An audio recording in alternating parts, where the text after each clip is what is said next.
Topik firman Tuhan pada pagi hari yang indah ini yaitu hidup anak-anak Tuhan yang sampai kepada panggilan Tuhan. Jadi bukan hanya sekedar selamat saja, tetapi kita sampai kepada maksud Tuhan di dalam hidup kita. Kita akan membaca saudaraku seturut dengan pembacaan Alkitab kita, yaitu surat Paulus kepada Timotius. Surat ini ditulis Paulus dari penjara, karena Paulus dipenjarakan karena berita Injil. Memang Paulus dipenjara, tetapi berita Injil tidak bisa dibelenggu. Paulus sendiri berkata, Injil yang kuberitakan tidak akan pernah terbelenggu. Surat ini dikirimkan Paulus supaya Timotius saudaraku sampai kepada panggilan Tuhan. Inilah surat penggembalaan yang dikirimkan Paulus kepada Timotius. Timotius harus melayani, harus menggembalakan. Tetapi bukan Timotius saja yang harus melayani, semua kita juga harus melayani. Karena semua kita ini saudaraku adalah anggota tubuh Kristus. Kita mempunyai tempat dalam tubuh Kristus. Oleh sebab itu kita juga mempunyai pelayanan kita masing-masing di dalam tubuh Kristus. Sama sebagaimana anggota tubuh saya ini. Semua anggota tubuh saya ini berguna. Semua anggota tubuh saya ini berfungsi. Barulah saya bisa berfungsi dengan baik. Demikian juga halnya dengan gereja Tuhan. Gereja Tuhan dapat berfungsi dengan baik kalau semua anggota tubuh Kristus atau anggota gereja itu berfungsi dengan baik. Masing-masing berusaha supaya mereka sampai kepada panggilannya. Belum sempurna saudaraku, tetapi saudaraku tiap-tiap hari dibentuk Tuhan, bertambah hari bertambah sempurna, bertambah hari bertambah dewasa. Dan maksud surat Paulus saudaraku kepada Timotius ini ialah supaya Timotius tahu bagaimana mengerjakan pekerjaan Tuhan, apa yang harus diperbuat oleh Timotius, bagaimana Timotius harus hidup, bagaimana Timotius harus menjadi teladan dan contoh yang baik kepada jiwa-jiwa. Walaupun Timotius masih muda, saudaraku, Tuhan mau memakai Timotius. Demikian juga kita, saudaraku. Walaupun kita masih muda, kita dapat menjadi teladan kepada seluruh sidang jemaat, saudaraku. Nah, kita akan membaca dari 2 Timotius pasal 2, seturut dengan pembacaan Alkitab kita. 2 Timotius pasal 2, ayat 8 sampai 13, kemudian ayat 20 sampai 22. Kita membaca bersama-sama. Ingatlah ini, Yesus Kristus yang telah bangkit dari antara orang mati, yang telah dilahirkan sebagai keturunan Daud, itulah yang kuberitakan dalam Injilku. Karena pemberitaan Injil inilah aku menderita, malah dibelenggu seperti seorang penjahat. Tetapi firman Allah tidak terbelenggu. Karena itu aku sabar menanggung semuanya itu bagi orang pilihan Allah, supaya mereka juga mendapat keselamatan dalam Kristus Yesus dengan kemuliaan yang kekal. Benarlah perkataan ini, jika kita mati dengan Dia, kita pun akan hidup dengan Dia. Jika kita bertekun, kita pun akan memerintah dengan Dia. Jika kita menyangkal Dia, Dia pun akan menyangkal kita. Jika kita tidak setia, Dia tetap setia, karena Dia tidak dapat menyangkal dirinya. Ayat 20. Dalam rumah yang besar bukan hanya terdapat perabot dari emas dan perak, melainkan juga dari kayu dan tanah.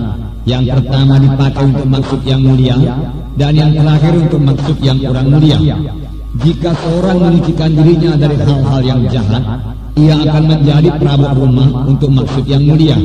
Ia dikuduskan, dipandang layak untuk dipakai tuannya, dan disediakan untuk setiap pekerjaan yang mulia. Sebab itu jauhilah nafsu orang muda, kejarlah keadilan, kesetiaan, kasih dan damai bersama-sama dengan mereka yang berseru kepada Tuhan dengan hati yang murni. Nah, di sini diterangkan supaya Timotius berhasil dalam panggilan Tuhan. Timotius juga harus mencek beritanya. Paulus mengatakan bahwasanya berita yang dibawa Paulus adalah berita Injil. Apakah berita Injil itu? Berita Injil itu yaitu berita tentang Yesus. Paulus mengatakan tadi, berita yang dia bawa adalah tentang Yesus Kristus yang telah bangkit dari antara orang mati, yang dilahirkan sebagai keturunan Daud. Itulah yang kuberitakan. Jadi Yesus anak Allah yang telah menjelma menjadi manusia. Tidak ada dosa dalam Yesus. tetapi semua dosa manusia yang dipikulkan kepada Tuhan Yesus. Itulah sebabnya Yesus disalib karena kita. Inilah berita Injil, inilah berita yang disampaikan Paulus, inilah berita yang harus disampaikan oleh Timotius, inilah berita kita juga, yaitu berita-berita tentang Yesus. Berita-berita tentang Yesus selalu diteguhkan Tuhan Yesus dengan tanda-tanda yang menyertainya. Kalau saudara, berita kita kurang dari tanda-tanda yang menyertai, perlu kita mencek kembali berita apa yang kita beritakan. Karena Tuhan Yesus hanya meneguhkan berita yang kita beritakan. Begitulah baiknya Tuhan itu, saudara. Kita membaca pada waktu Tuhan melayani di bumi ini, saudara, maka jiwa-jiwa menerima kuasa Tuhan. Tetapi dari manakah mereka menerima kuasa Tuhan?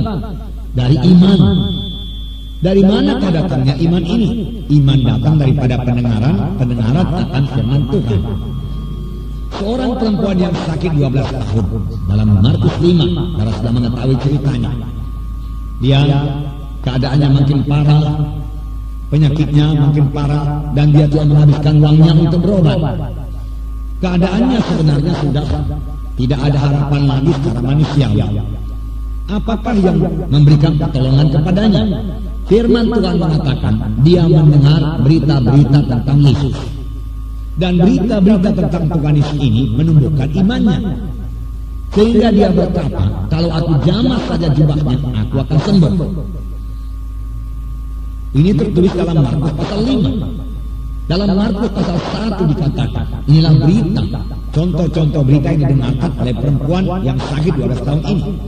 Sebab dalam Markus pasal 1 dikatakan mengenai seorang yang berpenyakit kusta. Dia berseru kepada Yesus, Yesus anak Daud, kalau engkau mau, engkau sanggup menyembuhkan aku. Dia tidak bimbang akan kesanggupan Tuhan Yesus. Hanya dia bimbang apakah orang seperti aku ini bisa menerima pertolongan Tuhan. Aku kelihatannya tidak layak. Banyak juga orang demikian sekarang ini. Bahkan untuk menerima keselamatan saja, banyak orang merasa dirinya tidak layak. Padahal keselamatan itu adalah anugerah Tuhan semata-mata. Anugerah yang diterima dengan cuma-cuma, tidak usah dibayar. Keselamatan sudah sedia. Tetapi kita harus mendengarkan berita Injil. Yesus menjawab pada orang yang sakit kusta itu, aku mau, jadilah engkau tahir. Kemudian hati Yesus tergerak oleh belas kasihan, lalu mengulurkan tangannya dan menjamah orang kusta itu, dan orang itu sembuh ketika itu juga. Inilah macamnya berita yang didengarkan oleh perempuan yang sakit 12 tahun ini, sehingga berita itu menimbulkan imannya. Berita-berita tentang Yesus. Sampai sekarang, saudaraku, berita-berita tentang Yesus ini, saudaraku, perlu diberitakan dan harus diberitakan. Inilah yang kami beritakan dalam KKR. Kita memberitakan Yesus penampun dosa. Saya membaca waktu itu, saudaraku, mengenai seorang yang lumpuh digotong oleh 4 orang yang dibawa kepada Tuhan Yesus. Pada waktu itu Tuhan Yesus lagi mengajar di dalam sebuah rumah di Kapernaum. Tetapi karena mereka tidak dapat menghampiri Yesus karena orang banyak itu, mereka tidak menyerah. Mereka mengatasi halangan-halangan. Sekarang ini juga kita perlu mengatasi halangan-halangan. Kalau kita mau bertemu dengan Tuhan Yesus. Halangan-halangan ini kebanyakan datang dari setan. Dia tidak mau pulang. Dia percaya kalau dia bertemu dengan Tuhan Yesus, sesuatu pasti terjadi.